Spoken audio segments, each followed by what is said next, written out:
Welcome back to Marvel Puzzle Quest with me, P.I. McLeod, on a special During the Workday episode because, well, I have a moment and I'm going to try to get this out there. I mean, we're all busy, right? So I'm going to push these out when I can. Let's move it. What are we doing here? First, quick note. Did you see the new 3-star, 5-star combo that coming out this week? This week, we got a new Spider-Verse character because we don't have enough webheads in the game yet, right? I don't know. Some people are groaning about it. Some people obviously love Spider-Man characters. This one's a 3-star / 5-star Miles Morales thing going on. Yeah, I didn't expect to see it. The 3-star one's kind of neat, but the 5-star one seems... maybe I'm just off. Maybe I don't know enough about it, but it looks like potentially another MPQ original. Anyways, let's move it. What we're doing here is oop, wrong one. Go versus. We're rating our 5 stars in 2021. There's only about 2, 3, not even 3 more days left in this event, and I'm a little behind on it. I mean, come on, we have boss, we have puzzle gauntlet. I still got 5 more puzzle gauntlet nodes to run, but that'll be tomorrow. But we gotta rate these guys, right? Okay. Look at them all, these happy, shiny people. Let's get into one of these. Doesn't matter who it is. It's not like we're going against that person. Filter out to 5s. Alphabetize. Okay, as we do with all the other ones so far, we're gonna go through them in alphabetical order, putting that, that featured person, in this case Shang-Chi, into place when it's his turn. He doesn't get to go first just because he's up there. To start off, and oh yeah, we do it low, medium, high ranking. I've got no chart showing on screen.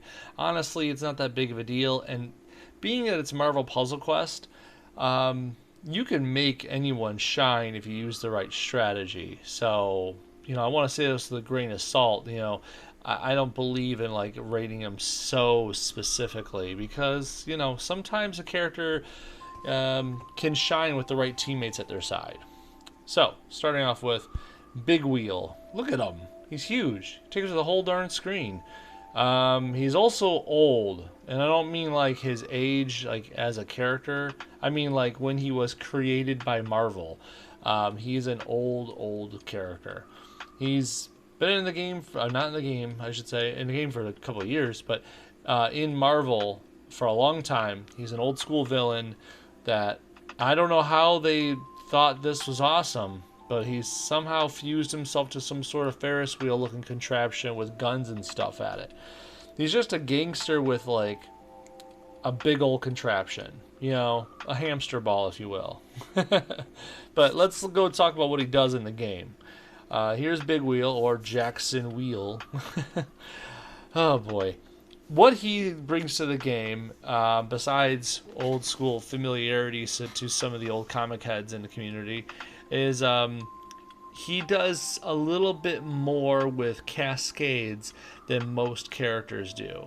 Not that he creates them more, I guess he could help create some, but he benefits most when his team is cascading, because he himself wants you to build up so much speed, I say this with air quotes, by making cascaded matches. Once you get so much of the speed points built up, he'll do an extra big ol' hit. Now, if you've been paying attention to the rest of my videos so far, you know me, I like extra hits, extra damage. Let's get this match over quicker, because honestly, that's the name of the game, right? How quick can you down the enemy?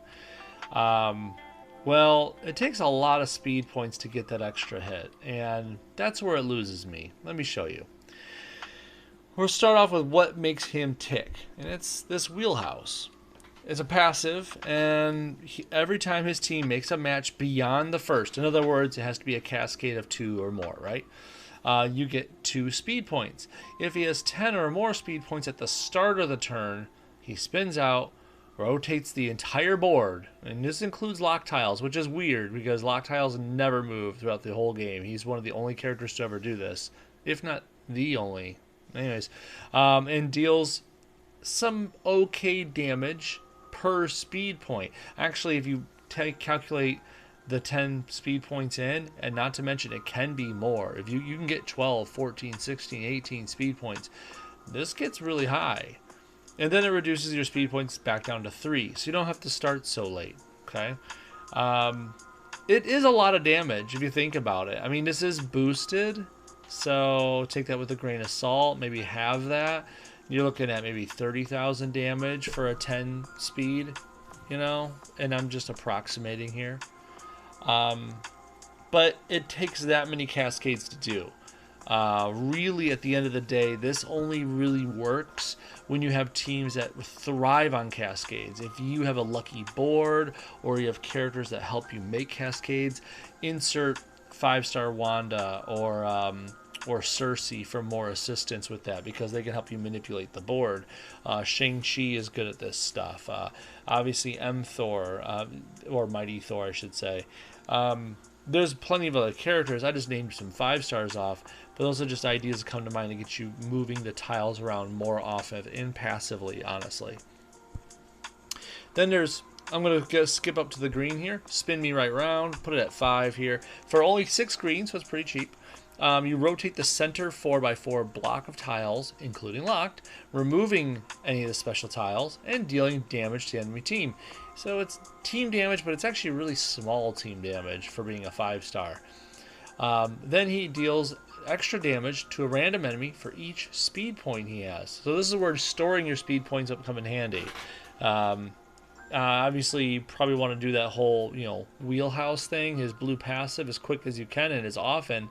But hey, if you got like 8+ speed points sitting around, this is going to actually do a nice kick of damage as well. And then finally, there's Tread on Me for 7 red, so it's still not that bad. By the way, side note, has anyone ever noticed Marvel mention molybdenum? Molybdenum. I don't know. Have they mentioned that element, that thing recently? I haven't heard that word in forever. That seems like an old comic word. Let's see. Choose a tile. Rotate that 3x3 block of tiles around it, including lock tiles, removing strike attacks and protects. Not just enemy ones. Protect your own friendly ones as well.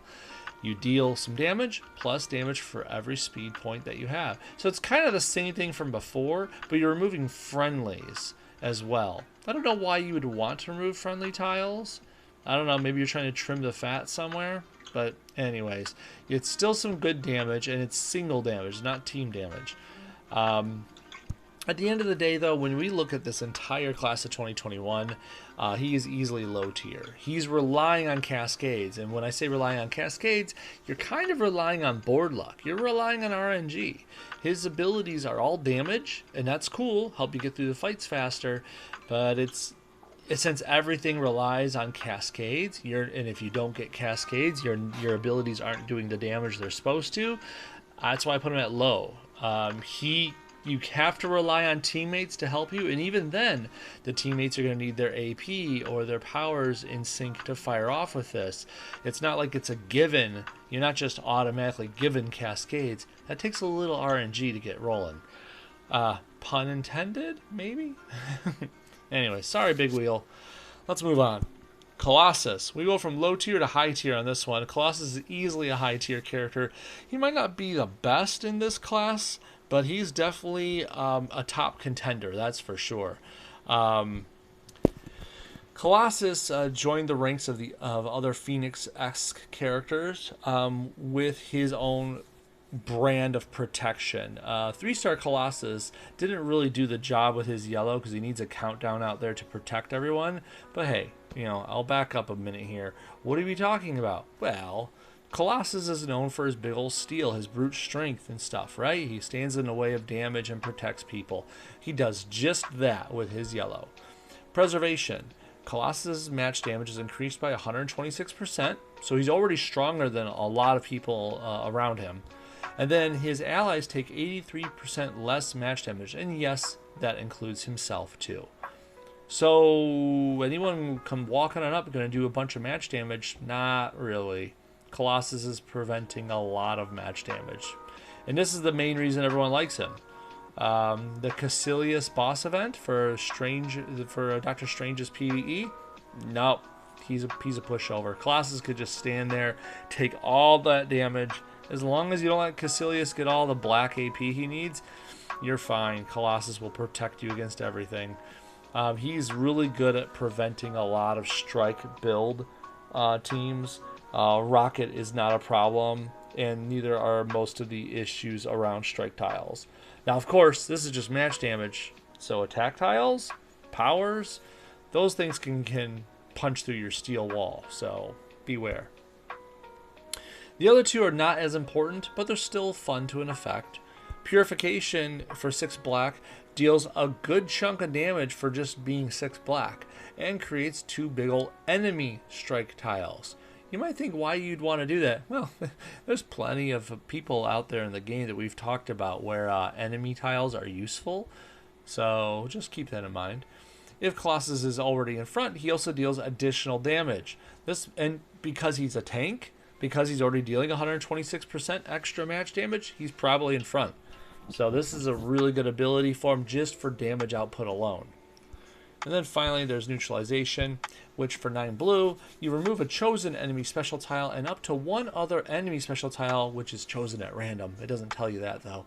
And deals an okay amount of damage. So like, it's a good one for removing some out of the way tiles. Like, oh, maybe there's this repeater hiding in the corner or this invisibility tile that no one can get to. He's good at getting rid of that stuff. At the very least, you can get rid of your own enemy strike tiles you created with this black. But obviously, there's probably better things you could do with this. At the end of the day, he's definitely high tier. His yellow alone is super good for this. His black and blue are just extra tools in the toolbox. This guy is definitely where it's at for getting through a lot of problems. Is he your answer to all your problems? No, but he definitely makes the opponents think twice in PvP as well. They know that they have to punch through Colossus to get through to anyone else who's softer and squishier. Moving on from Colossus, we have another Phoenix character, Cyclops. Cyclops is definitely one of the squishier characters we just mentioned, but he brings a couple extra different tools to the table. In something that we didn't really see coming, I'm going to start down at his green. I'm going to save his yellow for last because I feel like that's kind of, I don't want to give away too much. His green is weird. It's 10. It's a little pricey for this time for 2021, but you stun a random enemy for 2 turns, so it's kind of cool. You have a stun on a green, right? And convert 7 tiles to red basics. You targeting the enemy, strikes, and protects first. So it's a nice toolkit of abilities here. You're getting rid of a bunch of enemy tiles, potentially, if they have them out there, right? You're stunning a random dude for 2 turns, and you're getting a bunch of red basic tiles out there. So you have potential cascades, potential free AP, getting rid of enemy stuff, and a stun, all for 10 green. This is not bad. It's probably one of the least used abilities for Cyclops, but people, I think, forget what this can give you. There's a lot of different things in this package. What are you going to do with that red? Well, let's see. For 9 of it, he deals a bunch of damage. Pretty decent damage, to be fair. But then he creates 3 red, 3-turn repeaters that destroy 1 green tile. That destroy tile does deal damage and does generate AP. And it's a repeater, right? So as long as it stays out there, you're going to get free green AP, which goes right back to that green we were just talking about. You know, random stuns, more red generation. You get the point. He feeds himself. It's pretty good. And finally, there's the reason I like him the best. Savior of Mutant Kind. Now, as an active, for 7 yellow, it's really, really quite impressive. This is really where it's at for me. I like to use him with half Thor, or 5-star Thor, when he's at, because he's giving you extra red, yellow, and green AP, which obviously Cyclops is using, but this yellow right here, right, increases all of Cyclops' teammates, not his own, match damage by 75%. Now, if Colossus is with you, yes, his match damage is going up another 75%. This is really quite fun. Pair it with Shang-Chi, with Colossus, with anyone who's being your big damage dealer. Super fun. You just need to have a yellow feeder to keep pumping this out. Before you know it, you'll hit that cap, because there is a cap on this here. For each team up AP you have, swap a pair of basic tiles as well. So you can keep casting this yellow over and over again and keep raising the match damage. I could have swore there was a cap on this, though. I feel like it was like 300 and something percent, like 300% or more, 375. Maybe I'm thinking of someone else. I thought there was a cap on this ability. Whatever. Now, if Cyclops has no active teammates, you swap Cyclops' yellow and black match damage, and his power becomes Dark Phoenix Unleashed. It's kind of weird, but basically, if he's the last one alive on your team, it turns into this. It's costly, it's 13 black, but he drains all the friendly team-up AP, deals a ton of damage to the enemy team, plus more damage for each AP drained in this way. And he becomes unstunnable. It's definitely a big middle finger FU to the enemy team if all else fails.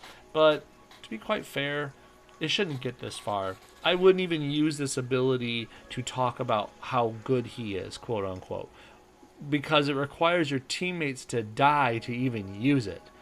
So, yeah, no, we're not, I don't consider this as a part of his package because honestly, anything you can only use by having your teammates die is probably not worth it in the end, because you're banking on almost losing to use this. Nah, that's not how we do this. All in all, I'd give him a good mid-tier rating because he does feed himself. His green, if you get it up there, that is a big caveat, right? His green will feed his red. His red feeds his green.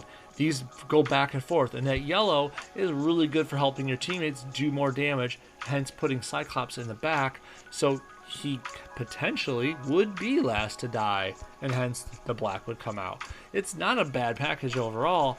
You just have to get the AP to start it up.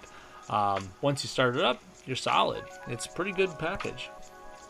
Hey, what's up, John? Good to see you. Moving on from Cyclops, we're going to go over to Electro here. Electro gets overlooked quite often, and it's kind of a shame. She's got a good couple of tools in her kit, and in this day and age with people like Omega Red and other characters that are coming out, you'd think she would be thought of more, but she only gets brought up when certain things come up, and usually it's too late. Let's look at what she does. Electro, I'm going to go right to what she's good at, and that's this free of charge deal. For 5 yellow, you create a big old fat strike tile in the bottom row. Nope, that's not why we're here, right? It's that passive.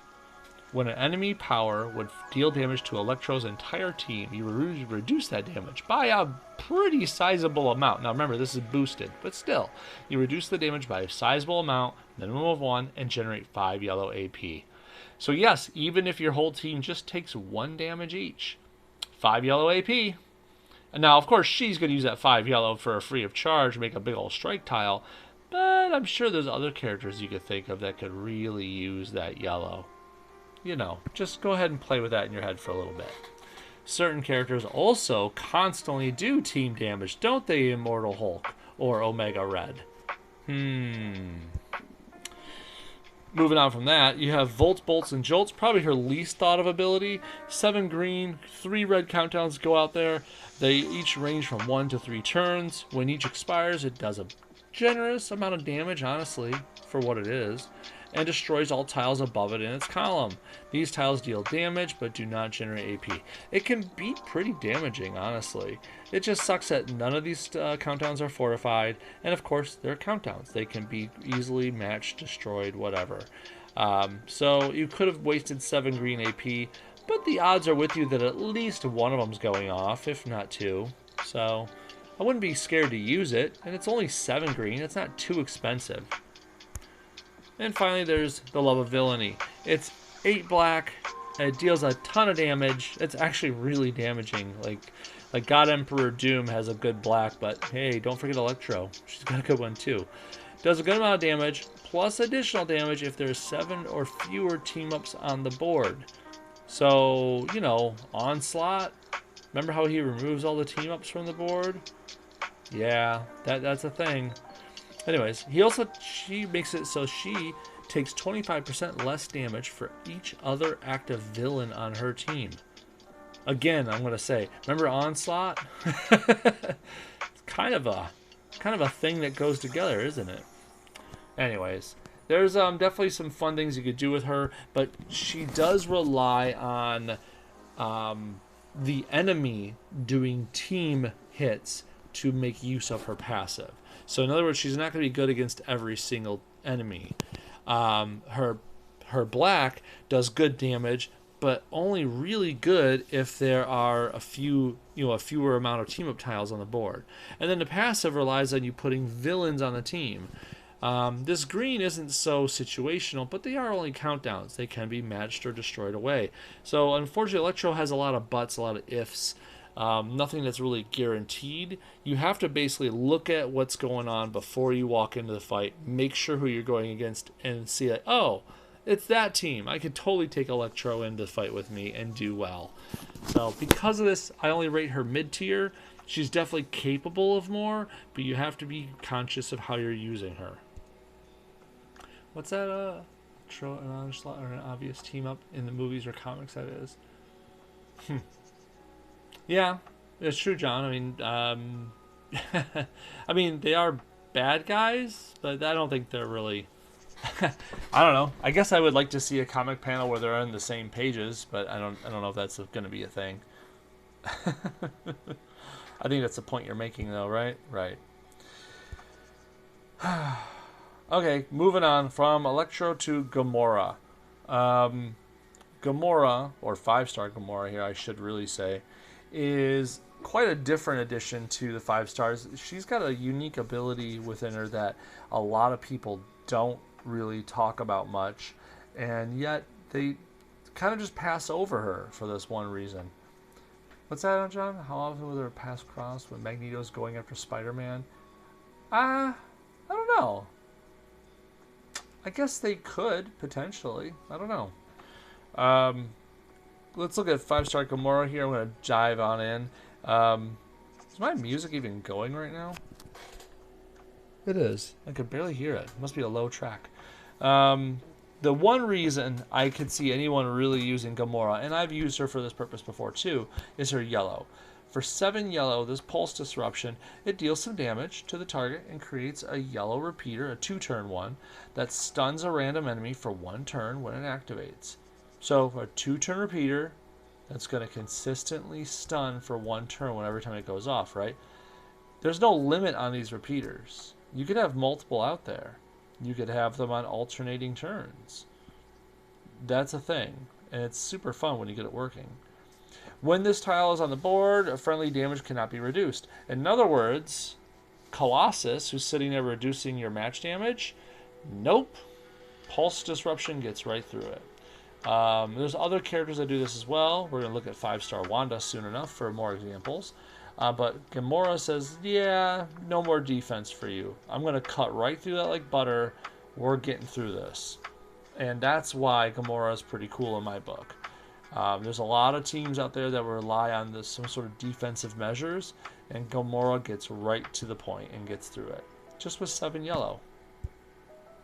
The other 2 abilities, not as impressive, but let's get into them. Relentless Assassin is 6 black. You deal some damage, create a 4-turn fortified black countdown. Thank you, Gamora, for doing that. And it targets a specific character. Each time that targeted character takes damage, the timer on that countdown increases by 1. If that character fires a power while the countdown tile has at least 10 turns on it, Gamora deals a whole ton of damage to that character and the tile is removed. So basically you're trying to consistently pound on one person and hopefully get that countdown above 10, and then once they fire a power, they kill themselves. It's super cool when you get it to work. Problem is, it takes a lot of concentration of focusing on one person to get that to work. And if you focused on one person that much, how close are they to death already? They might be almost dead if you got that countdown timer to 10 and it only starts at 4. Just saying, that means they have to take 6 hits, right? Not to mention that's in 1 turn. Every turn that passes, that countdown's going down. So you're required to do more hits the longer it takes. So I'm kind of not impressed with this ability because of the fact that it takes so much to get the full extent out of it. But, I mean, I guess if we're being fair, it is only 6 black, and you're going to do like a mediocre amount of damage to start, so this is just gravy on top. But, meh, there's better ways to use black. Finally, there's that red. Bladed Finesse. For 9 red, you deal some damage to the enemy team, plus separate blows of this amount of damage to the target for each enemy downed this mission.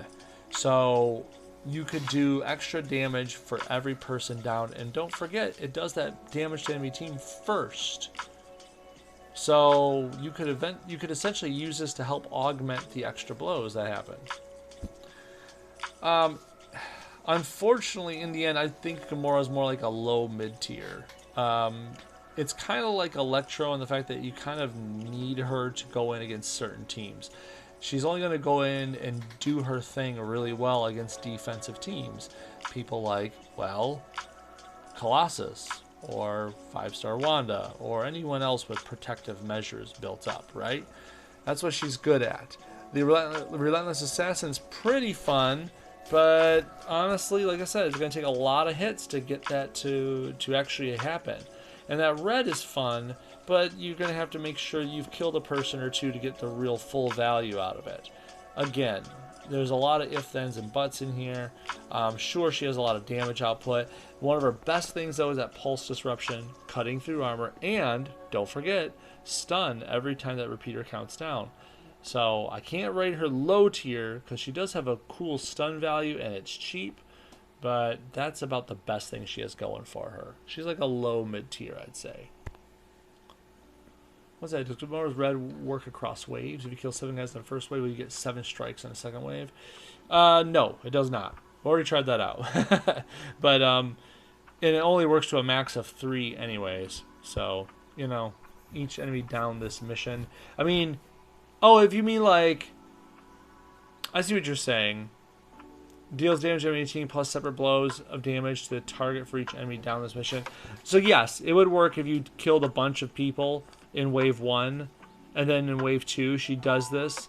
Yeah, that works. That's solid. I thought you meant like you trigger it and it kills off wave 1, and then the extra blows would kick in on wave 2.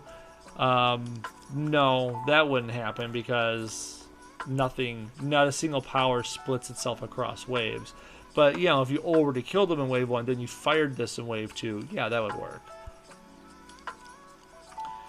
Okay, Gamora. Sorry. You're a low mid-tier. Moving on from Gamora, we go on over to Null. The King in Black. Another symbiote character that I never even knew existed until MPQ introduced him to me. He's got a giant health pool. I don't say this about a lot of characters, but let's go into this menu here. This is boosted, but that's still ridiculous. Even unboosted, his health pool is super huge. That's something that, it's like an unspoken power for Null, is it's going to take a lot of damage to kill the dude. Why would anyone want to use Null? Well, let's look. Null space is a good start. Not really. It's kind of mediocre start. But hey, people, when MPQ made this guy, they were making him as a potential Eye-Hulk counter. And, well, you'll see. 7 black, destroy 4 green basic tiles. Eye-Hulk needs green basic tiles to do his green door stuff. Anyways. And convert 3 random basic tiles to purple. Destroy tiles don't deal damage, generate AP, blah blah blah. As a passive, friendly projectiles do not affect Null, but damage dealt by Null's powers ignores projectiles. Do you know how many people forget that? His powers actually ignore protects? That's a commonly forgotten detail, that if someone's using a bunch of projectiles, Null just cuts through and doesn't care. Now, it doesn't mean he cuts through Colossus and his ability, but he does cut through projectiles. This green is pretty fun, but it just takes too long to get going. At the start of the turn, if 1 doesn't exist, 3-turn countdown tile that creates a strike tile each turn. When it goes off, it deals permanent damage to the enemy team. In other words, another thing where Electro is definitely nice to have around. Yes, this is cool, permanent damage, because that means everyone can't, all the enemies that are hit by this can't heal up or revive more past that point. It's super important because that is kind of half the point of Null, is actually reducing the enemy down, not just in current hit point, but in max hit points. And then finally, there's a Mortal Coil. For 9 purple, choose an enemy. You create 2 red 5-turn countdowns, jeez, that create 3 red attack tiles, and they're pretty beefy. While one of those is on the board, 33% of the damage dealt by the chosen enemy is also dealt to another random enemy. In other words, he's reflecting damage back onto that enemy's teammates. And as a passive, at the start of the turn, if there are 4 or more friendly specials on the board, deal damage, permanent damage I should say, to the enemy with lowest health. So Null is helping you pick off the low-hanging fruit, the easy peasy people to kill off. And this is just base damage. Don't forget, he's making strike tiles passively, so this damage that he's doing permanently is actually augmented by his own strike tiles he's putting out, and not to mention anyone else who's helping him, like Okoye or Apocalypse. This is passive damage every turn, as long as you have 4 or more friendly specials on the board. That's not hard to achieve nowadays. In the end, I wouldn't say he's meh, but he's not great either. The cool thing about Null is he's constant damage output. There's always something going on. There's a countdown out there that's threatening team damage. While it's not doing team damage, it's putting out strike tiles. His Immortal Coil is hurting someone on the opposing turn, on an opposing team every turn.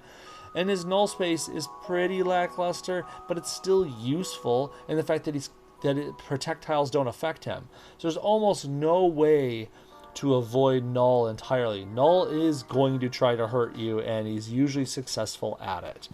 It's for those reasons I say he's at least mid-tier, because he's constantly doing something, constantly being effective, and his own strike tiles are feeding his actual team damage.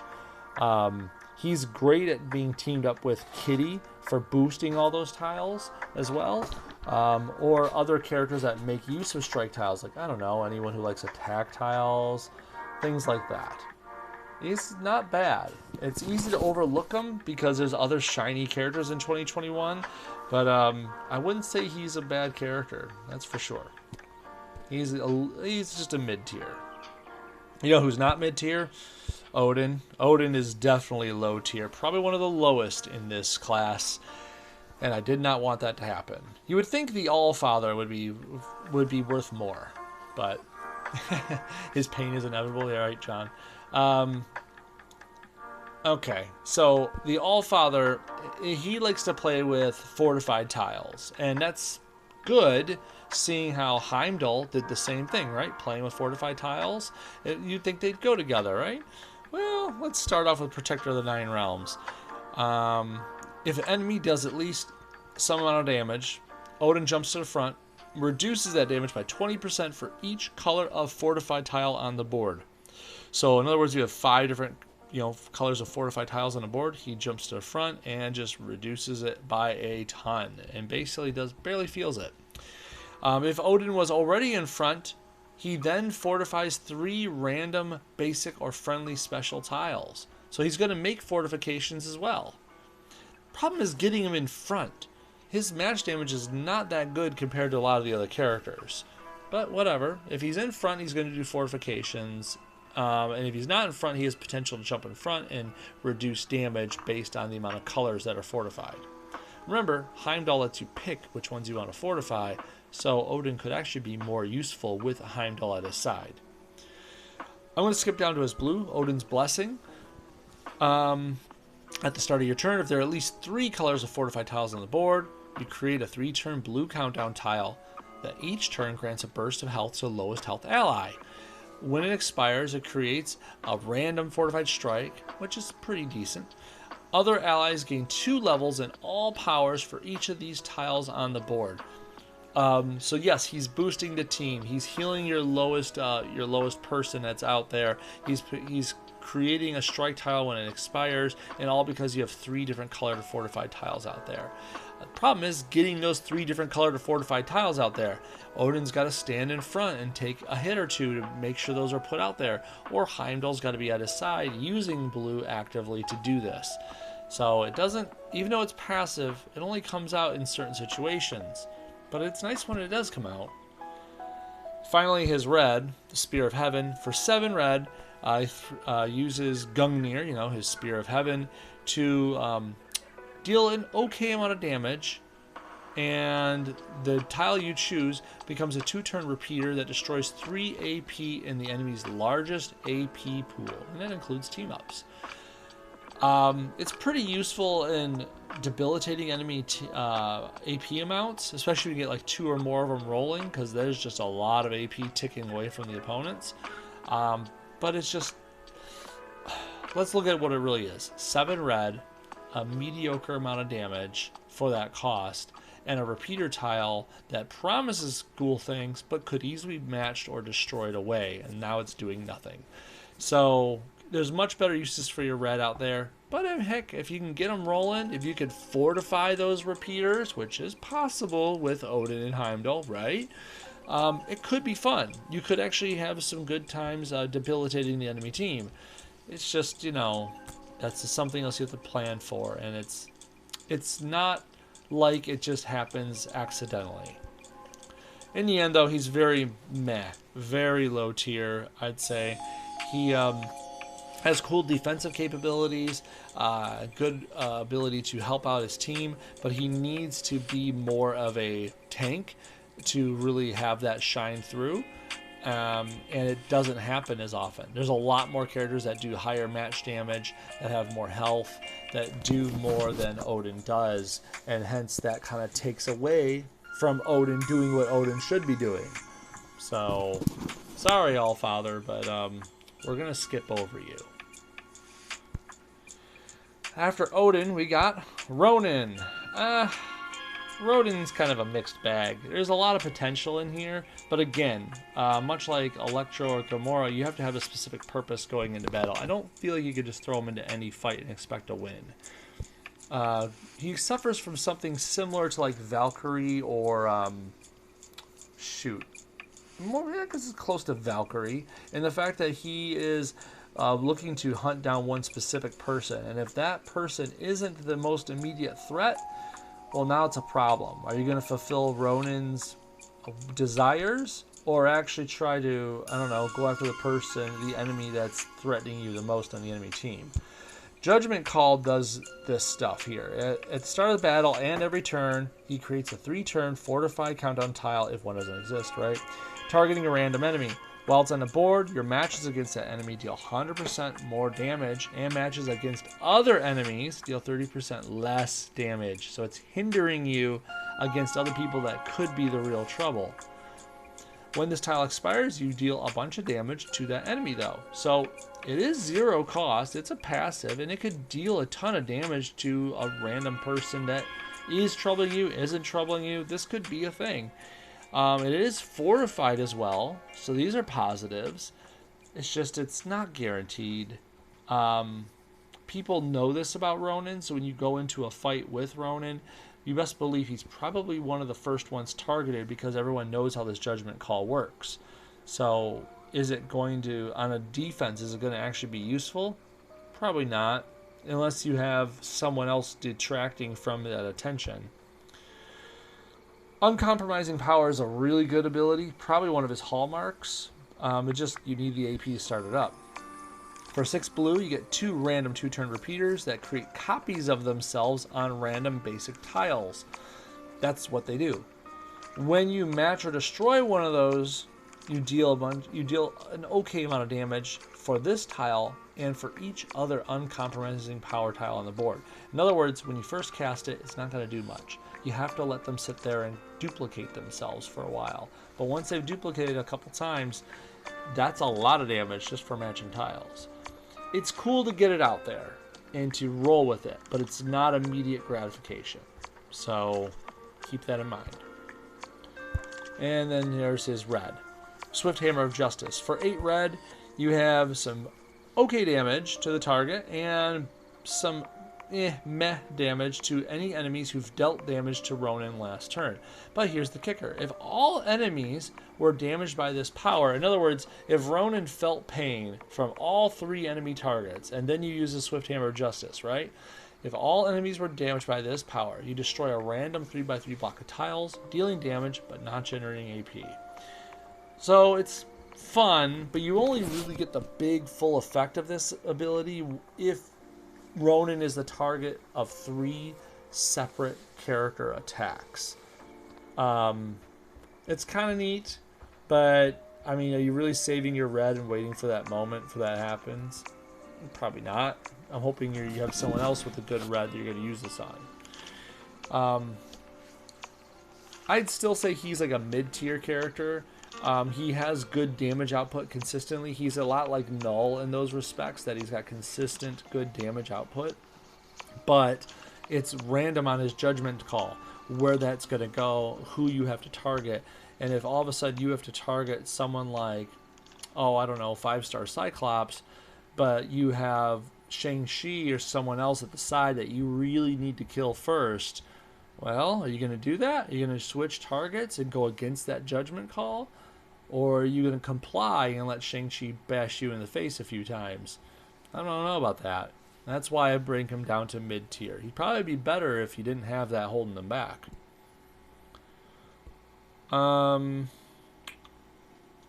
Let's see. Shang-Chi, Scarlet Witch. We're close. Let's do Scarlet Witch, aka 5-star Wanda, before we move up to Shang-Chi. Actually, we have Cersei in front of them, too. There's a lot of S's. Anyways. Hey, John. Thanks for joining me, man. Good to see you. 5-star Wanda is definitely high-tier material. There's no denying it whatsoever. Scarlet Witch comes out with this Welcome to My Reality, which is kind of a cornerstone of a lot of stuff here that she can do. It's a big deal. For only 3 purple, one of the cheapest abilities in the game, bar none, right? This power becomes chaos magic. You basically choose a color on the board. Choose any one of the colors you want besides team up, obviously, right? And it turns into a power of that color. So if you choose red, this becomes a red chaos magic ability, just as an example. At the start of the turn, if there's fewer than 10 tiles in that power's color, convert 2 team-up tiles to that power's color. Friendly powers deal 5% extra damage for each AP you have in this power's color. So if you have 10, let's say you chose red, right? And you have 10 red AP. Well, 10 times 5 is 50%. All friendly powers are going to deal 50% extra damage because you have 10 red on hand. Not to mention, she's converting 2 team-up tiles to that power's color every turn, as long as there's fewer than 10 tiles in that color on the board. She's great at providing you the color you need. And it's any color. For 3 purple to start off as soon as you can, which is easy to do, you could guarantee yourself more of a certain color every game you play. And you can't rate that high enough. That's really super useful for getting through so many challenges, puzzle gauntlets, PvE, PvP, whatever. It's useful across the board. To build on that, mystical feedback is another reason she's a killer. As a passive, at the start of the battle and every turn, if one doesn't exist, you get a 1-turn repeater that deals damage for each charge stored on it. Then you remove all charges.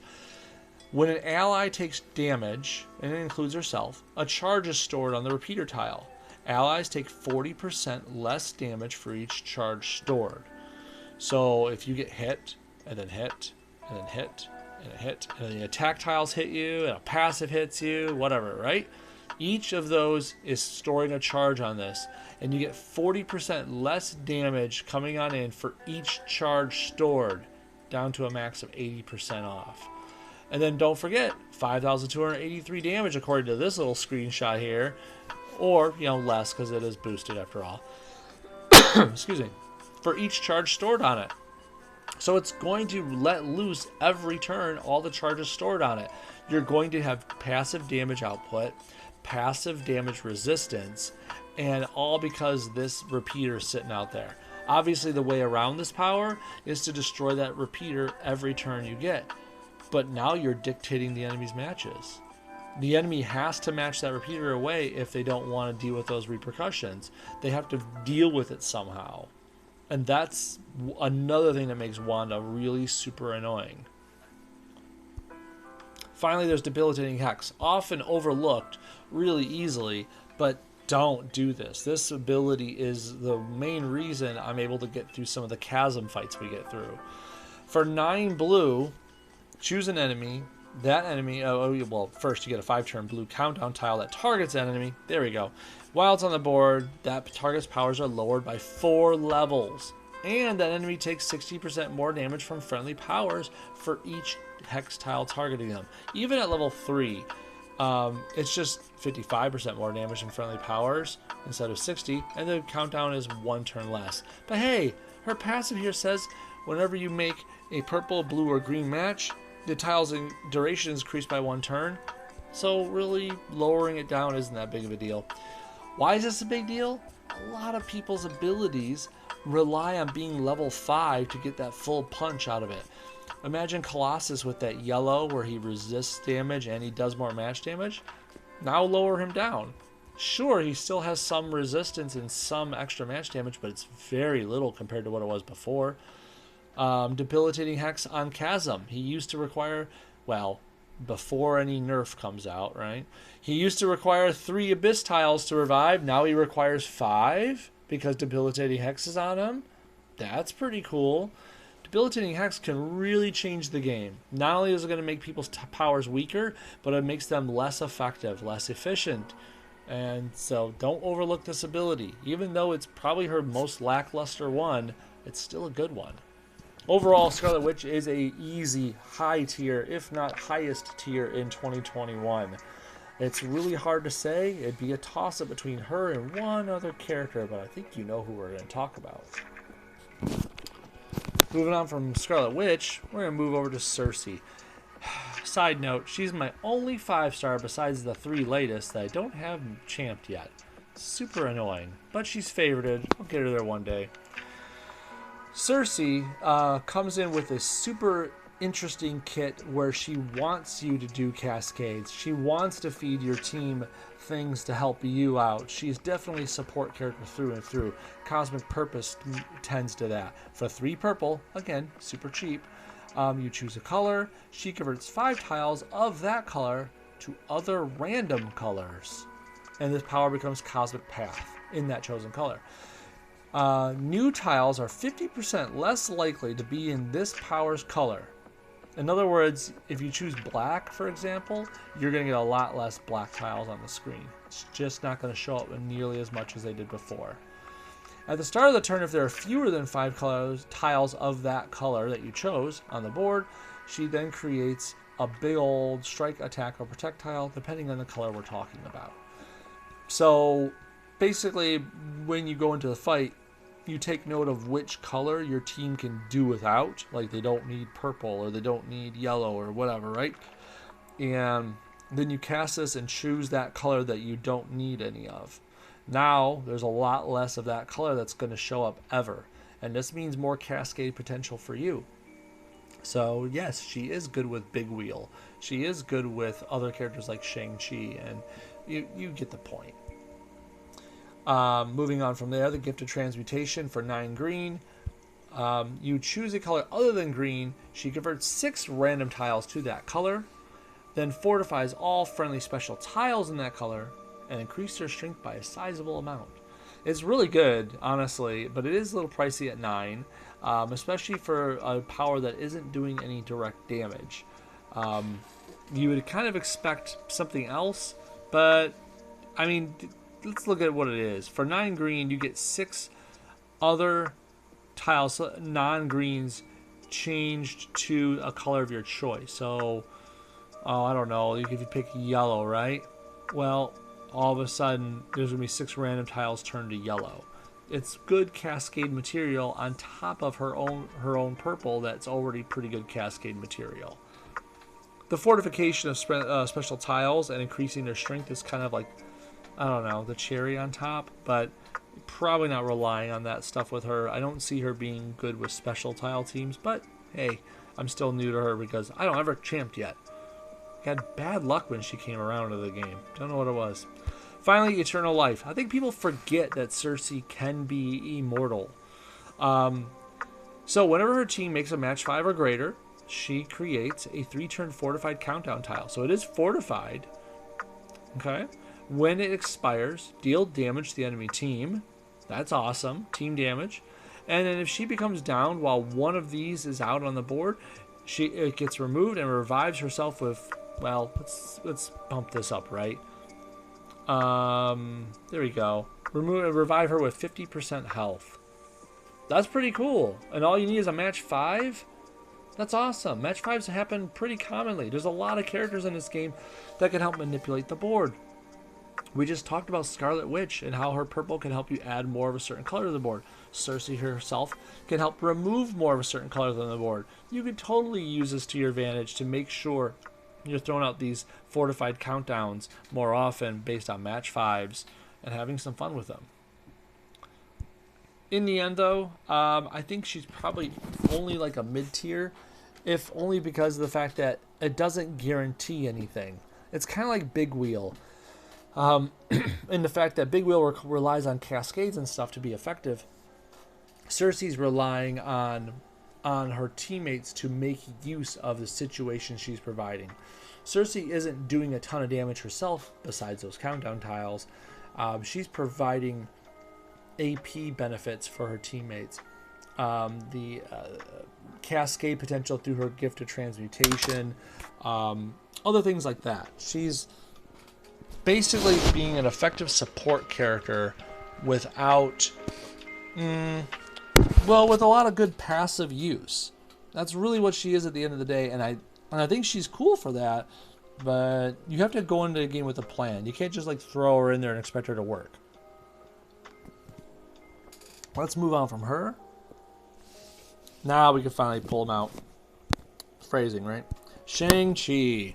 Definitely the other high tier of this class. If it wasn't clear already, Wanda was the first that we went over. Shang-Chi is the other. You could call them the king and queen of 2021 if you'd like, because they definitely deserve those titles. Shang-Chi comes into the game with this River of Blows, which is easily the hallmark of his build. Whenever his team makes a red or purple match, they gain a combo point, up to 10 at most. Each combo point increases his match damage by a sizable amount. And that's match damage for every one of those colors. Excuse me. There we go. That match damage is quite remarkable, honestly. If he ends a turn, though, without having his team made a red or purple match, he loses all his combo points. Remember how we talked about Wanda and Cersei both being able to manipulate the board so certain colors showed up more or less? Yeah. Putting teammates like that with Shang-Chi is a good thing. You can keep his combo running really good and smooth. He's going to do a ton of damage. That's all there is to it. Vital Balance is here to help him. So if his match damage is going up, what's he doing? He's tanking more, right? So he's probably taking more hits too. For 7 red, you can destroy 5 chosen basic or team-up tiles. You restore health for each combo point you have. Now, don't forget, by destroying tiles, that means you can kind of shape the board. You probably want to make a red or purple match by doing this. Hence, you keep your combo going, you've healed Shang-Chi, and you keep right on rolling through it. He wants red and purple matches, and well, this red ability can help you get more red as well, or more purple, which goes into the Deadly Hands. For 7 purple, convert a chosen basic or team-up tile into a critical tile. Super, super awesome, especially if you think about multiplying the value of his already ramped up match damage, right? For each combo point he has, Shang-Chi converts one of the basic tiles surrounding the chosen tile to a charge tile. This is the reason I put it up to level 5, right there. I don't know if you remember, but charge tiles do 3 times damage and 3 times AP generation. So 3 times damage on your already buffed damage due to his River of Blows, and then you put a crit on that, you critically match charge tiles with River of Blows backing you up. Yeah.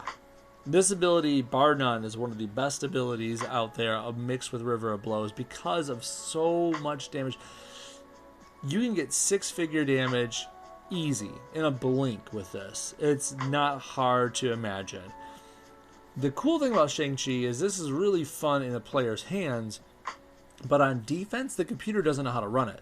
The CPU on defense doesn't run it as effectively as a human ever will, and because of that, it's not like it's broken and the game needs to be fixed. Please nerf. No, nothing to do with that. He's still a threat on defense, but it's not too hard to just punch through him and get him out of commission. He doesn't have any defensive value. Sure, he can heal himself, but that's if you let him get the red AP, or if his teammates don't use it instead of him. I think he's a really great character because he's great at just providing you that punch, pun intended, to get through fights, to get through enemies super fast, but he's not invincible. He's not broken. He's just not that amazing on defense. And that's awesome. I think that's a great character build. Shang-Chi plus Scarlet Witch is a nightmare, and they both are quite amazing when boosting and supporting each other. Moving on from Shang-Chi, let's go on over here. Ultron. Let's go from high tier to low tier. I said it, low tier, easily. Here, I don't even have to explain why. He got a buff at one point to boost him up. He's still not bringing home the bacon, though. Let's start off with energy beams. 7 red, deals some damage. If there are at least 4 friendly strike, protect, or attack tiles on the board, this damage cannot be reduced. In other words, can't be like protect tiles and other things can't reduce it, okay? Then you create 4 strike tiles of a pretty decent amount. Oh, decent strength, I should say. It's an okay ability. It's 7 red. It does some good damage. And it can't be reduced. That's cool, but it doesn't happen all that often. You don't have too many times when damage is reduced. Protect tiles is probably the most common. Hive Mind is pretty useful. It's probably one of the better reasons people use him if they're gonna. Each turn, if there are 5 or fewer strike, protect, or attack tiles on the board, he converts a basic tile adjacent to one of these tiles to a pretty cool strength tile of the same type. So, like, in other words, if 3-star Luke Cage is his partner and he puts out that protect tile to start, Ultron is gonna make a protect tile right next to it of a much higher strength. If there are more than 5 tiles, he just improves a random one by the same amount. It's a cool ability, but it needs 1 tile out there. It's not doing anything without a tile. Literally, if you have 0 special tiles out there, this will do nothing and just sit there and collect dust. So keep that in mind. You want to have at least 1 tile at almost all times. Hence, he is friends with Null for a good reason. Finally, there's Gravitational Force for 8 black. You get a 2-turn fortified black countdown that destroys 3 AP in the target's strongest color each turn. See, that's fun. I like that. You know, each turn it's out there. So that's 6 AP gone, right? And stuns them for 2 turns when it expires. So it is a black ability that has potential to stun. It is fortified and destroys AP as it's out there. It's a good ability. It's not the best, but I mean, if I'm going to spend 8 black, that's not bad, right? Stun is fun, so why not? At the end of the day, though, this is a very low tier. We have only 1 damaging ability, and it's not even that damaging at the end of the day.